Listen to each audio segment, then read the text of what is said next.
Vijayawada bus stand వద్ద రోడ్డుపై ఆగి ఉన్న ప్రైవేటు బస్సులో మంటలు చెలరేగాయి. మరింత సమాచారం మా ప్రతినిధి కృష్ణను అడిగి తెలుసుకుందాం. కృష్ణ, బస్సులో మంటలు చెలరేగడానికి కారణాలేంటి? ప్రమాదంలో ఎవరైనా గాయపడ్డారా?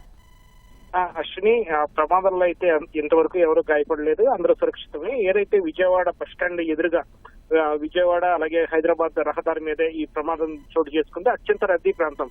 ఏదైతే విజయవాడ బస్సులలో విజయవాడ ఆర్టీసీ బస్సులు లోనికి బయటికి వచ్చే ప్రాంతం ఎదురుగానే ప్రైవేట్ బస్సు ఆగి ఉన్న ప్రైవేట్ బస్సులో ఈ మేర మంటలు చెలరేగి అధిక వేడి కారణంగా ఏసీలో మంటలు వ్యాపించినట్లు ప్రాథమికంగా అంచనా వేస్తున్నారు. ఏదైతే బస్టాండ్ ఎదురుగా ఆగి ఉన్న స్లీపర్ బస్సులో ఒక్కసారిగా మంటలు చెలరేగడంతో ప్రయాణికులంతా వెంటనే హుటాహుటిన బస్సు దిగడం అయింది. వెంటనే సమీపంలోనే అగ్నిమాపక కేంద్రం కూడా ఉండటంతో హుటాహుటిన అక్కడి నుంచి కూడా అగ్నిమాపక శాఖను పిలిపించారు. ప్రస్తుతానికి మంటల్ని అదుపు చేసే ప్రయత్నం చేస్తున్నారు.